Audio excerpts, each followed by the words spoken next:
Hey, everybody, welcome back to the Personal Transformation Podcast. My name is Dan Story, and one of the biggest challenges that I find people want to talk about when they're talking about changing their life for the better is this idea of relationships. They're in a significant relationship, and it's just not working. They're not happy in it, and they're struggling and they're frustrated. And often one of the questions I get asked is, do I stay or do I go? And I don't have any great answers for that. But Larry Bilotta, who's joining us on the call, has been interviewing people for 15 years and some change, I think, on this question of, do I stay in a relationship and can I make it work? So, Larry, I'm hoping to pick your brains today and really share with listeners some insights and some ways that we can look at this situation that people often get into in a relationship and try and make things better. So thanks for joining us on the show. Thank you. Thank you, Dan. So one of the things, go on. I want to hear the story. That's why his name is Dan Story. I have some stories. I certainly have some stories, and if we get into it, then I apologize for sharing too much. But one of the things I was reading your ebook just before the show is we often start asking questions when things get bad. Like we don't ask questions when it's good, right? There's the honeymoon phase, we're having fun, it's all romantic. We were talking a minute ago about this, where all the songs are written from, and there's flowers, and there's like romance and lovers in the air and all that kind of stuff. And then we wake up one day and it's a bit like, what's going on? And we can't look at each other and we can't talk to each other, and everything seems to be hard work. And we kind of get to this point where we're just so frustrated and down, and we focus the energy on our relationship. And is this the point that kind of, I guess, people reach out to you as they hit this point where they think it doesn't get any worse than this? I'm really struggling. I'm going to have a chat to Larry. Is that typically how most of your conversations start? Later than that, Dan. They call me later than that. Later than that? What point do they have to hit for them to pick up the phone to you? So many things have gone wrong. And I asked this timeline question, and many things have gone wrong that, like, ooh, I didn't like that. Oh, well, maybe it's this. And they name it different things, different causes, different purposes, different, right? Why is this? Why is that? And so they name all these things for themselves, and they think they can get through one more event, one more lie, one more misrepresentation, one more distortion, one more going out till 3 o'clock in the morning and not explaining it, one more thing. And so they have all these one more things happening, and they keep trying to explain them until they run out of explanations in their own mind. And so when those explanations dry up, they start looking on the internet, and they stumble onto me, and they do that, and it's very late. And so what are they asking me all the time? Is it too late? Why are they asking that? Because I've been stumbling around for a long, long time, and now it might be too late. So the way I like to say it is, it's too late for pinballs. It's not too late for environment changers. It's too late for pinballs. It's not too late for environment changers. So what I'm saying this for is, I'm saying this for the sake of the person that I'm talking to. What is a pinball? A pinball is a person who reacts to everything all the time, over and over and over again, right? To them, there is a too late. There is a snap line where something crosses, and now the love can't be revived because there's nothing left. And so that's a too late, and it's too late for a pinball. Because what is a pinball? A person who's a reactionary person, and that's all they know. So, when you're a reactionary person for a long, long time, you really can't unlearn it. You kind of have to stay in it. And that's why the people go to second, third, and fourth, fifth marriages, because they're pinballing as a way of life. And so I say for pinballs, it's too late. But for environment changers, it's not too late. So what's an environment changer? An environment changer is a person who changes the environment of their mind. Their mind, not their body. Their body's not changing. The situation in the three-dimensional realm is not changing, but the life in their mind is changing, and that's what an environment changer is. So now, if we got a switch from pinball to environment changer, now, well, geez, I never thought about being an environment maker, whatever that was. They can't even say it, right? They can't remember it. So when they're talking about being too late, and I make this difference between pinball and environment changer, the people I still can talk to, and I remember I separate them from stayers and leavers. Leavers are people who are leaving the marriage. They're so emotionally weak that they can't stay in an intimate relationship because too many weird things are firing in their minds. They're just too upset. They're just too undone. And so I can't talk to them. So I can talk to a stayer. What is a stayer? A person who's emotionally stronger. And because they're stronger, they're actually able to think, well, maybe I can do something. Maybe I could find a better way. And that's a person who can actually think the thought. A lever can't think the thought, maybe there's a better way. They can't do it. They can't think that way. They can't, because they're a lever. And so that leaving is their only solution. And then when you start to pull the cover back and you look into the childhood of the lever, their mother and father left. The mother or the father left. And because that's a pattern and set of core instructions, when you have a trouble in life and a relationship, you leave it.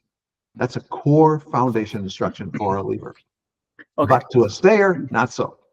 So there's loads to unpack there. And thank you we're diving straight in deep end. So this is, if you're listening to this, hold tight, because I can already tell that we're going to be covering some ground in this. So, all right. So we've got two types of people. So we've got pinballs, who are the emotionally reactive one. And if something bad happens, oh, it's terrible, and all those kind of things.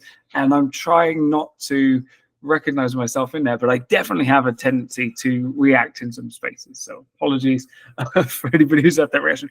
But I also like to think I'm an environment changer. I can take control and create a situation.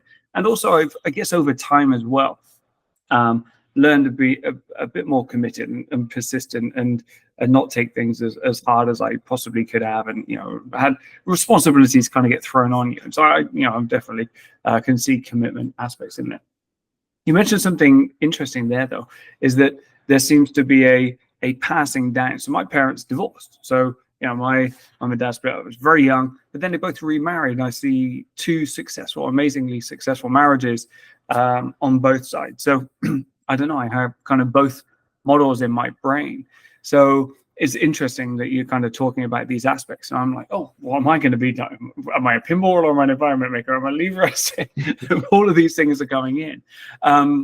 So we're already going fast. So what is the difference? What is the difference between, let's go with lever and stayer. So I'm guessing that, and you mentioned this before, is you speak mostly to people who stay in a relationship. They're the ones who want it to carry on. Is there a difference, other than, like you said, emotional weakness, between people who stay and people who leave? The person who leaves is literally built with a core instruction to leave. So the core instruction is in the subconscious mind. Now, we have nobody on the planet who can draw a mind. Nobody can draw a mind. Nobody can explain a mind. Nobody knows what it is, right? The mind is so vast that we can't comprehend any of it. So since let's borrow some psychology and say the psychologists have come up with the idea of a subconscious mind and a conscious mind. And that's kind of all we know. We don't know anything else, right? So if we're talking about a subconscious mind, what is the subconscious mind? In the conscious mind, we actually have personality, we have thinking, we have beliefs and very conscious things.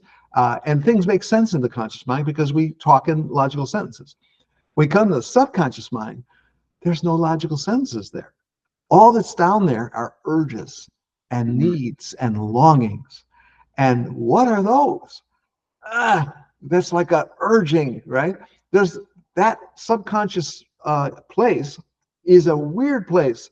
And when you think the conscious mind is like a city and the subconscious mind is a forest with a swamp, that's like so weird how different those are. And so what we do, especially in modern culture, is we divorce our subconscious mind. We divorce it because we don't like it. Like, it's my weird, strange cousin. He doesn't even know what I'm doing up here. Here I'm trying to think in conscious sentences. I'm trying to make decisions. I'm trying to compare and analyze. What are you people doing down there, right? We don't know what the subconscious is doing because it's so basic. It's so urging. It's so, a lot of it is energetically strange to us. So there's the divorce there. And so when you think about there being a divorce there, when we talk about the person who leaves, we're talking about a person who's emotionally not feeling very safe. Think even the first day of the wedding, They don't feel emotionally safe. They have doubts in that wedding. They have doubts. They have well, I don't know, right? They have these subconscious uncertainties. And so now this is the weaker emotional person.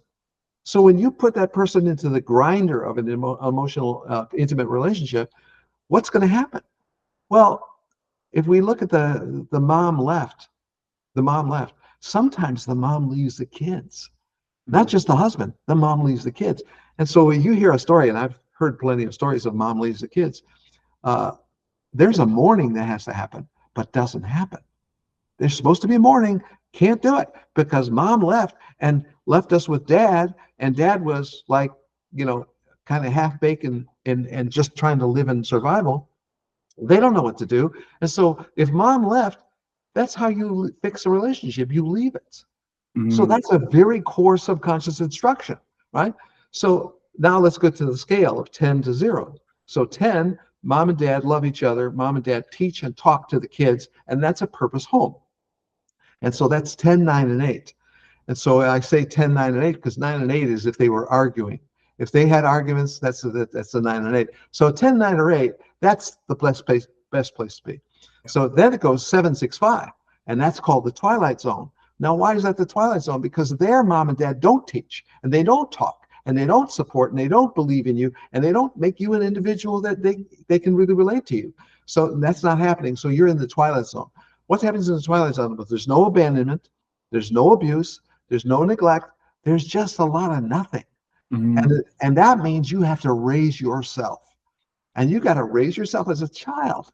Like that means doing your own dishes and making your own sandwiches. Because there's no parenting going on, right? So you're raised in the twilight zone, and now you can relate to people who are from the top of the scale. You can also relate to the people from the bottom of the scale. And so you can actually end up with friends in two places. Yep. You can end up with friends from great families. You can end up with kids from troubled families. That's a twilight zone person. And so that then takes us down to 5 to 0, and that's chaos. Chaos is abandonment, abuse, neglect. Now that could be physical, but mostly it's emotional. So it's emotional abandonment, emotional abuse, and emotional neglect. And so when I'm checking for this on all these interviews, because I've been doing this questioning for 15 years, and I hear about the person they're married to, the leaver. And you know what I hear? I hear, I'm a 10, and I guess I'm married to a 2. I'm a 10, and I'm married to a 1. I'm a 10, I'm married to a 0, right?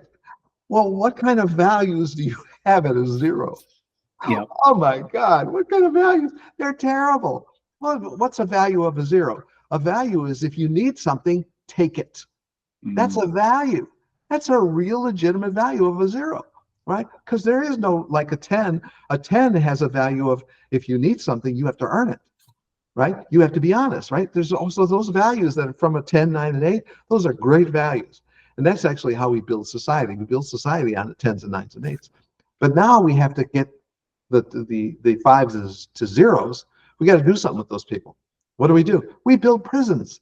We build prisons. We build halfway houses. We build courthouses. We build police stations, right? That's what we do for those people, right? And so now everybody goes to the police and the court. Right, but the people who are from 5 to 0, gosh, you got to admire them because they try to find their way in life somehow, and man, they can't keep an intimate relationship together. They just can't do it because they don't know how to forgive, they don't know patience, they don't know kindness, they don't know thoughtfulness, they don't know anything. They have no values of those things. So that's what they're really here to do. They're here to learn that somehow. And what did they get? They got a 5 to 0 life. And that's really like that 5 to 0 is like, I know those people are really troubled, and I know they steal things, and I know they take things, and right. But you got to admire how determined they are. They're really, really determined people. So what's the basis of a successful relationship? Is it a 2 and a 2 get together and then they're happily taking from each other? Do you try and match the level of craziness or like sanity in your life? Can people from 0 to 5 ever find a sustainable relationship? What's your thoughts on that one? And let me give you an example. Let me give you a specific case. So I know somebody who they're adopted and they've gone through challenges and they're kind of from a broken house, but they're now in a home where there's a lot of love and amazing parents and stuff. And so my question would be, what does that person's life look like, and what does that person's relationship status look like later in life? Okay, let's go 5 to 0. Okay, 5 to 0. Remember, those people sometimes are emotionally weaker people, right? But remember, you got to look at the subconscious. Let's draw the subconscious as a big vat. Yep. The big vat below, and above is this little house of the conscious mind. So the big vat below carries all these ideas, and that's really what's down there, ideas. And so when it comes down to how do I behave myself in this situation? How do I behave? Right? That's the subconscious doing that. The subconscious tells you what to do in this situation and that situation. So when we get into the intimate relationship requires all the qualities that 5s to 1s don't have. Forgiveness, kindness, thoughtfulness, patience, acceptance, those things, they've never heard of those things. And so they have to learn them. And they have to learn them because they have to make mistakes. They have to have things blow up. They have to have things fail. If they don't have those failures, they're not going to learn anything. So what are they here for? They're here to learn through failures, right? But that's really what 5 to 0s are doing. They're trying to learn through failure. And so when somebody talks to me and they tell me the childhood story, because I was asking about the first 10 years. Why? Because that's where the vat is built. The vat is built in the first 10 years. But do they talk about the vat of the subconscious mind? No. They tell me about what happened this year, what happened last year, that my father died, that my mother died, that my aunt died, that they're really thinking that the present is what you need to know. You need to know about what happened now. But that's what a reactionary life is. A reactor lives a life around now. They do not go back to the vat of the subconscious to say, what's down there? They don't ask those questions. They can't. They don't even know how. Yep. So I'm bringing up the idea of the subconscious and that it can be influenced. And the reason it can be influenced is because we learned how to drive. And that's actually the only way we know that we can teach the subconscious. I say the only way, the most common way we know is to know that we drove. At 16, we couldn't drive. And what we did, we practiced and practiced and practiced and practiced. And we literally made the body tell the subconscious, this is how we drive the car, right? And so now we don't overcorrect and we don't have all these weird things we do, but now we start to learn the fine-tuning movements of small movements. And that's really what a car is about, right? A car is about small movements. Well, that's what happens actually when you think about the 5 to 0. The 5 to 0 is a person who can't drive a car. Yeah. And what they need to do is they need to teach the subconscious mind through repetition, just like driving a car. This is how the fine movements are done. And so when we take that analogy of going from driving a car to driving a life, the driving a life idea is I need fine movements. I need small motions, just like a car. I need to not be doing this. I need to be doing this, a little of this, a little of that. Yeah. That's what we're doing. We're making fine movements. So can a person learn that on their first marriage? Probably not, right? But I've seen some people stay together for 15 years, 5s to 0s. Yeah. So a 5, or I say 5 to 0s because that's the chaos world, but a 2 married to a 1. Or a 2 married to a 0. Okay. When you talk about a 2 married to a 0, they're two people who want to learn. It's just that they've got no ability to learn because they don't know how to take the patience to learn to drive the car. And plus, nobody's teaching them driving lessons either. Right? Right. So where do you learn this? So they have to learn through mistakes. And that's the best way to learn, big mistakes. And so when people are falling apart, I used to go, oh, can't you do something to save this marriage? No, I don't think that way anymore. I think, where are you right now? And where are you on your ability to change the content of the subconscious mind? Yeah. And so if they have that ability to say, I think I can learn this, then I'm willing to teach that, because now I've got a learner who's actually ready to learn. Because that person is, boy, they can do anything. They can do all kinds of things. because now they're ready to learn the fine movements and actually say, oh, okay, I don't have to make something crazy like that. I can do something small like that, right? So when we talk about the comparison of learning to drive, learning to change the content of the subconscious mind, when my father was mad, he got hysterical and shouted and attacked whoever was nearby, right? What was that? That's a big, giant change, right? And so what am I going to do? Well, I'm going to feel in my subconscious, I'm going to feel Dad's reaction. I'm going to feel him wanting to go like that again. And like, go like, oh, that's what Dad would do. Okay. What am I going to do? Oh, I got to slow down the motion. So what they're doing, they're starting to course correct to the subconscious and start to say to this guy, we don't do it that way anymore. Now we do it this way. Right. And that's really what the learning process is. The learning process is, this is the way we do it here. And so you're teaching the subconscious mind, this is how we do it. And so what are those traits? As you mentioned, I think patience, forgiveness. Is there like, what are the key traits that you need to have to be successful in a relationship? So I'm gonna give you my important idea. So what I did is I made a right mind, wrong mind picture. And I should be scrambling to this now, but what I did is I have a right mind, wrong mind picture. Okay. Okay. Yeah. So we got the right mind over here, the wrong mind's over here. What's the wrong mind? The wrong mind is every idea in the English language that's bad. Well, so what's here? Worry. By the way, this is 10. This is 10 words. Worry, anger, fear, doubt, anxiety, guilt, resentment, criticism, judgment, and blame, right? Look them up. Go on the internet and look them up, and the definitions will make you feel bad. Yeah. You're literally going to feel bad when you look up those words, right? So that's actually the wrong mind. The wrong mind is all the words we have, right? What's the right mind? The right mind is all the words we have. So joy, kindness, beauty, forgiveness, thoughtful, gratitude, encouragement, friendship, acceptance, and sharing. So there's right-minded ideas, 10 of them. But there's not 10, there's like 1,000. Yeah. But there's 1,000 wrong-minded words and there's 1,000 right-minded words, right? So now it becomes real lab is like, oh, okay, so the right-minded is this collection of words, the wrong-minded is that collection. So what we're trying to do is we're trying to get the person who's a 5-to-1, who has all kinds of wrong-minded ideas in his subconscious or her subconscious, what can I do to change that? I got to get to the right mind. I got to leave the wrong mind. I've got to get to the right mind. So that becomes the practice. The practice of leaving the wrong mind and going to the right mind. Well, you could, a person on their first marriage, do you think they're really going to move to the from the wrong mind to the right mind over and over and over again in practice? No, probably this is going to take time, right? To learn this as a skill. And yes.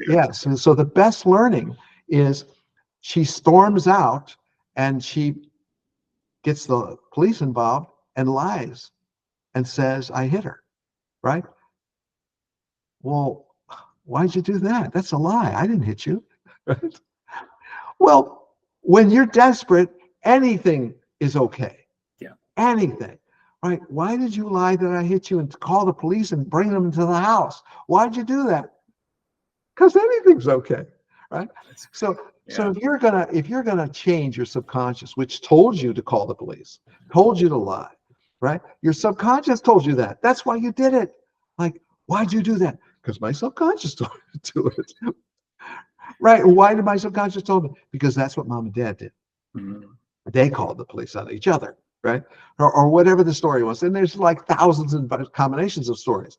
But when we're talking about the principles of learning to drive, we're really talking about getting to close to the subconscious can be taught.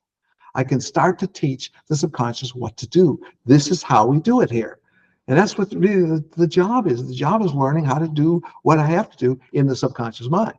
Okay. Not the conscious mind, not the conscious mind, the subconscious mind. So let's go back to this idea of a relationship then. And we kind of, there's obviously two people in a relationship. And I can see what you're saying here.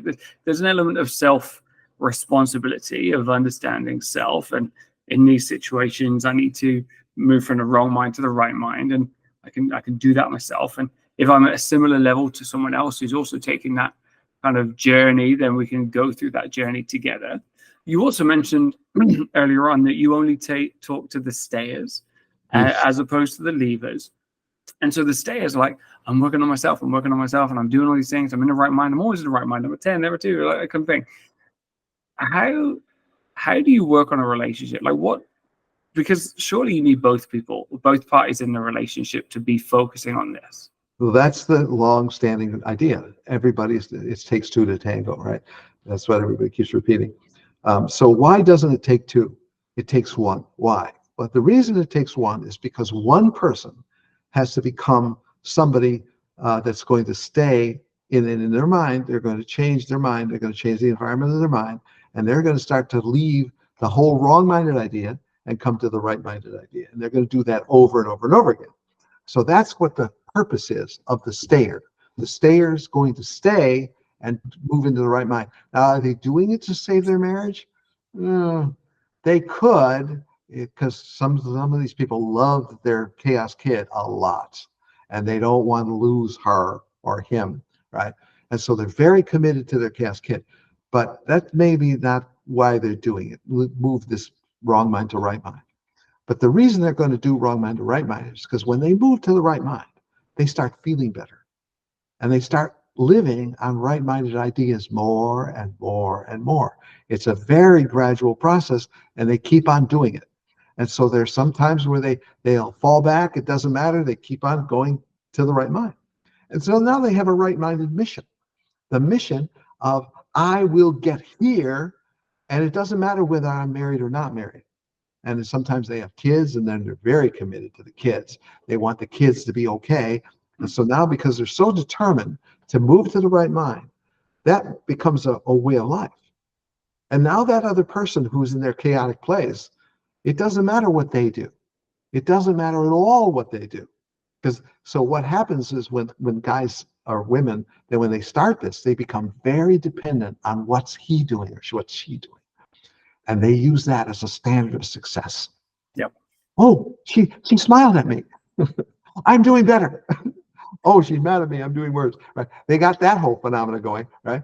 But when they become a right-minded person who pursues the right mind, it doesn't matter what those people do, because they're focused on right-minded over and over and over again. Like the question becomes, what do I do in the right mind? How do I get there? How do I get closer? Well, now we start realizing, oh, the right-minded list is like 1,000 words. And when we look for self-help books and we start looking at authors, what are they doing? They're all writing for the right mind. All of them. Every last one of them.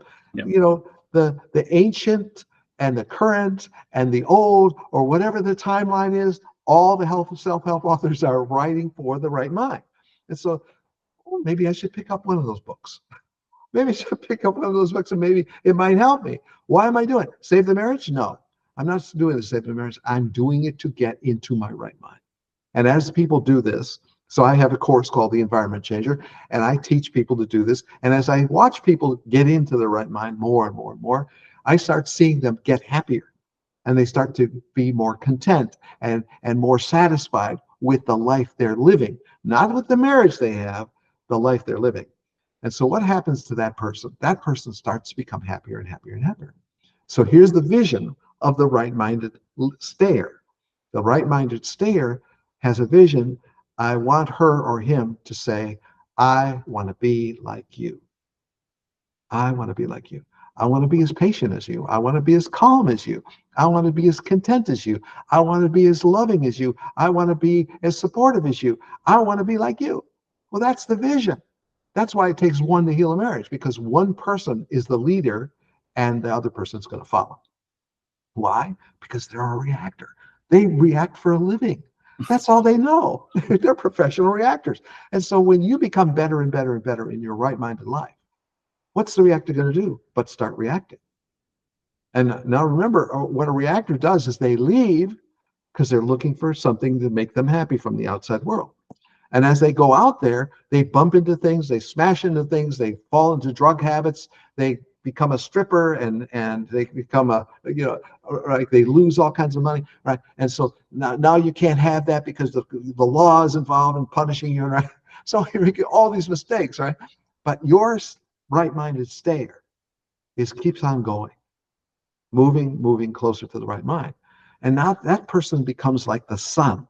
They become shining all the time. And so this wrong-minded person, they're like the earth, right? They're spinning around the sun, and the sun's position appears to be changing. It changes like, oh, it's over here. Now it's over there, right? But it's not. The sun is always where it is. It's always in one place. So what's the wrong-minded person? They are like spinning around the sun. And that's why they're so erratic, because they're spinning around the sun. But to become the sun, to become the stable source of light, that's the job of the person who's committed to living in the right mind. And that's why it takes one person committed to and I don't even want to say anything religious or spiritual, even before we go into anything religious or spiritual.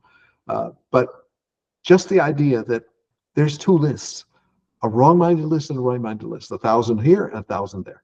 Yep. Okay, cool. So here we are. So I'm now committed. I've done it. I've done the work. I've reprogrammed my subconscious vat of craziness that I was brought up with and programmed in from a very early age. And I'm at a 10. I've made it. I'm living my best life. I'm a shining example. I'm the sun that you're talking about. And I'm like, yeah, I'm happy. And all of those things. And yet, my partner's still somewhere further down on the scale. Obviously, in relationships, you want the other person, like you said, you want them to aspire to be like that. How can you have that conversation, or can you even have that conversation with your other half where you say, this is what I want. I need you to do this. Again, I need you to do it is needy language.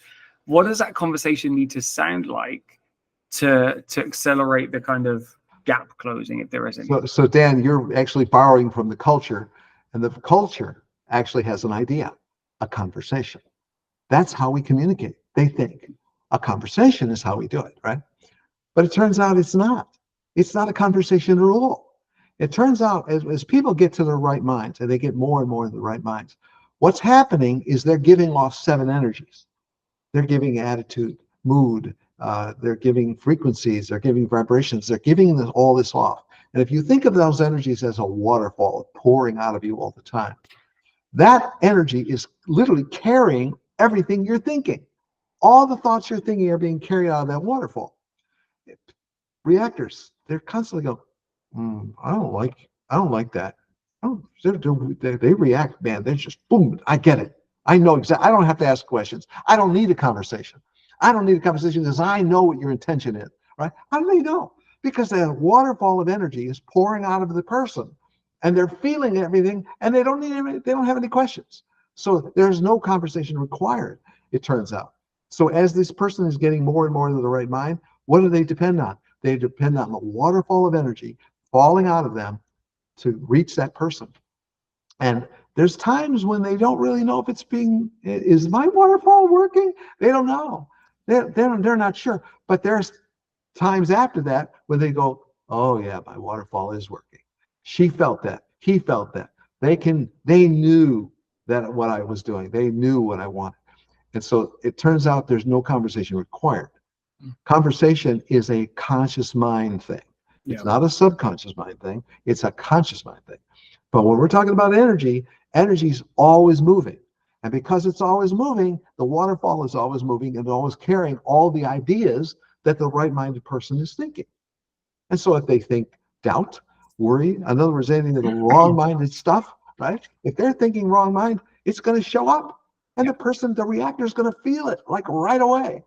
Like, oh, we didn't even talk about it. No, you didn't need to. You didn't need to talk about it. It's totally unnecessary. It takes one to heal a marriage because one person becomes the person who pursues the right mind. And that's really what the inspiring idea, if it takes one to heal a marriage, is. It takes one to move to the right mind. And so what are we talking about? Everywhere there's a town in the United States, Australia, England, right? And all the places with the town, they build a church. But they also build a bar. And they build a bar and a church, right? They're right next door to each other. We want to find love. Yeah. So love is in a bar, love is in a church. What kind of love do you want, right? Yeah. So that's what we're always trying to do, right? But when these people start moving into the right mind, that waterfall is going to change. And that reactor is going to react. And by the way, the reaction is not going to be something you can see. You can't see, oh, I saw the look on her face. That's not going to happen.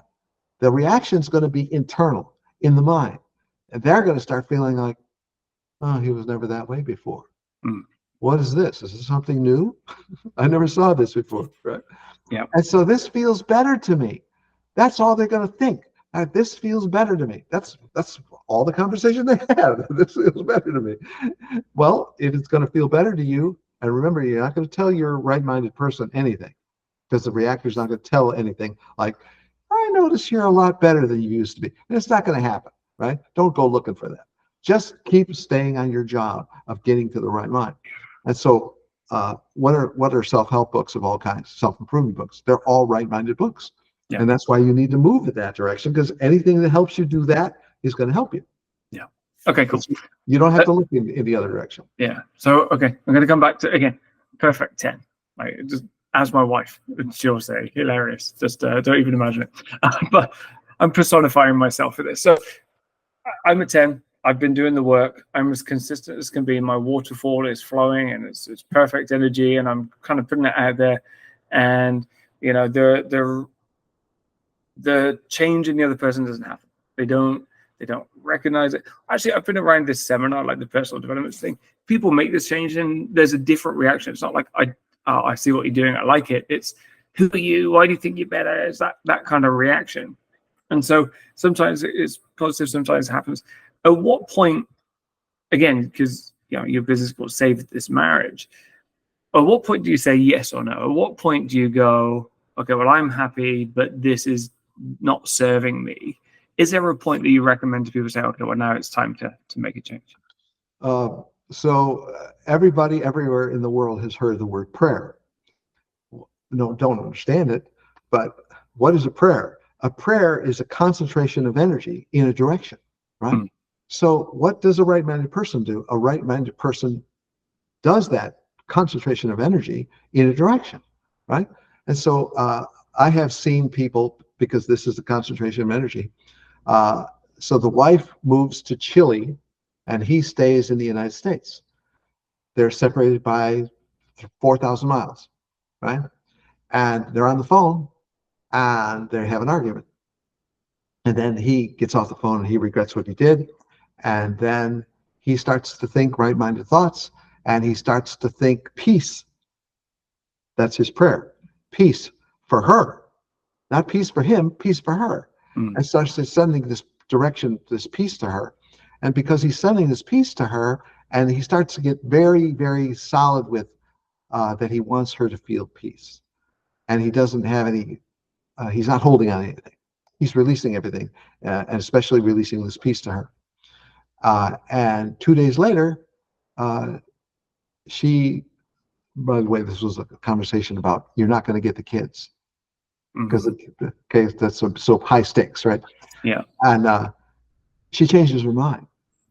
2 days later, she changed her mind about him seeing the kids. Like, do you think you could have fought and argued a way to get the kids? Do you think that would have worked, right? Yeah. Right. So he sent peace to her, and so that's the path of energy. And so all the things. What's one of the most popular things? Mindfulness. Just to pick one thing, mindfulness. If you start to look for any books on mindfulness, and like I think maybe there's 80 of them now, right? What is mindfulness about? Mindfulness is about the mind.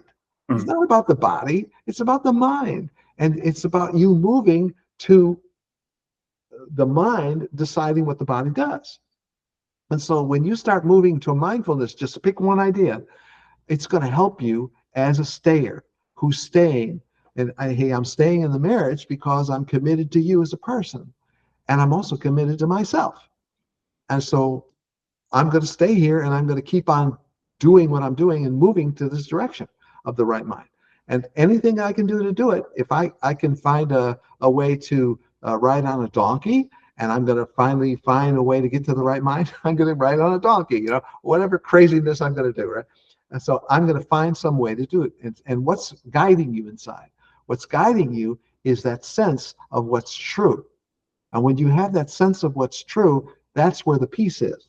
Yep. And so out here in the world of the ego, there's all kinds of chaos. That's just a normal thing. But when you have peace, that gives you a sense of what's the right direction here? What's the right thing to do here? Where's the right mind? Where is the right mind going? And when you start to ask that question, you're starting to feel like, I like where I am. And now if I like where I am, I can start sending message of peace, prayer. I can start sending prayer to who I love and who I care about. And so as you start to do that, what are you doing? You're working in the mind.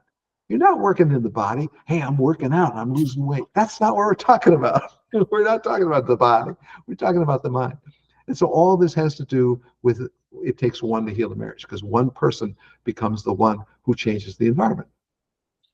So I get it.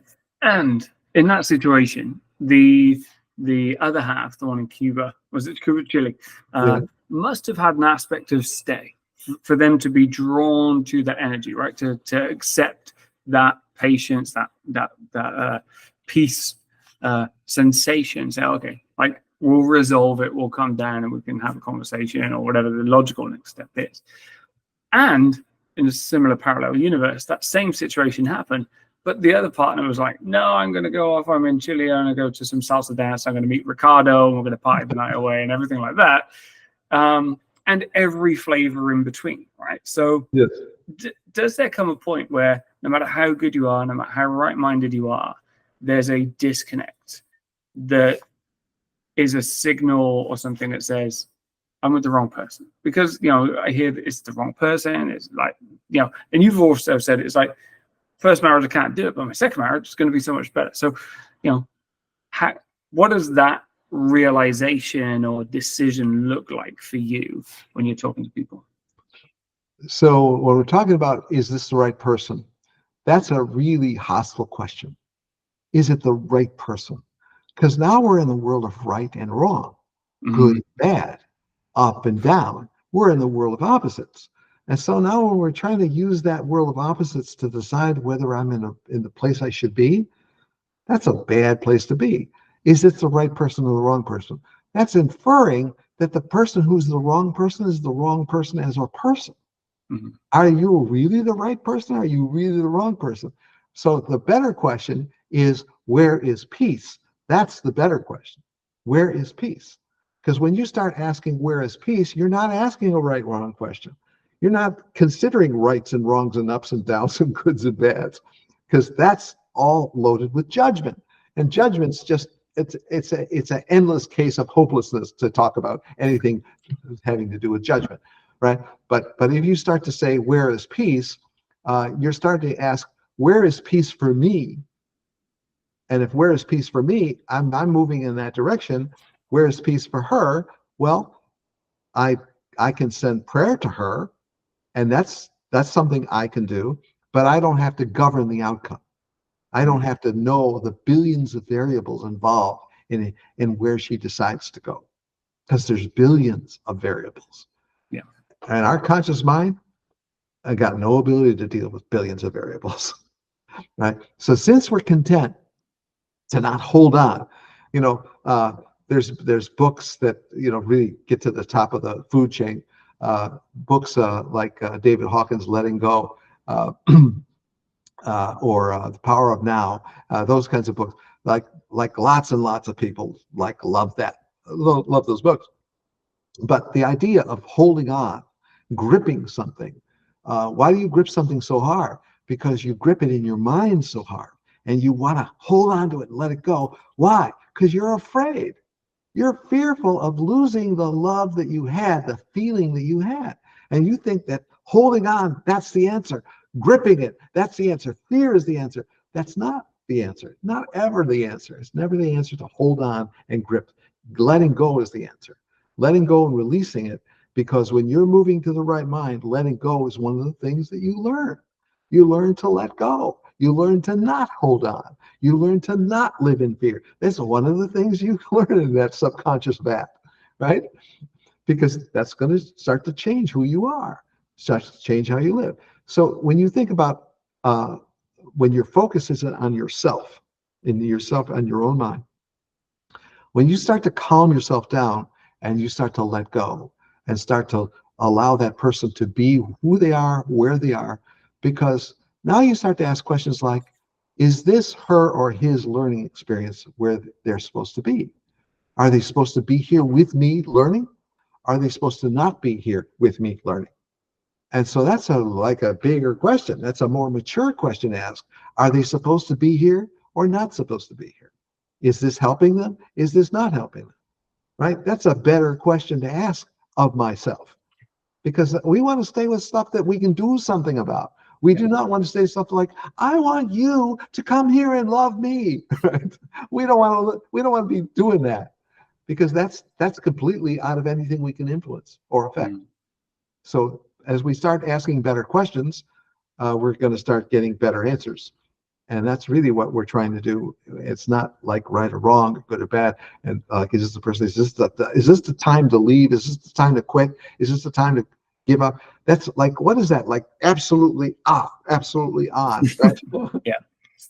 Yeah, no, yeah. And again, to a reactor, that's how it's going to feel, right? But to the environment creator. See, I'm getting the language. All right. Okay. One situation I've seen recently is this idea of, like, if you go on a journey and you go on that individually, then there's a distance that comes in naturally, right? I'm going to go off and just, find myself, be more right-minded.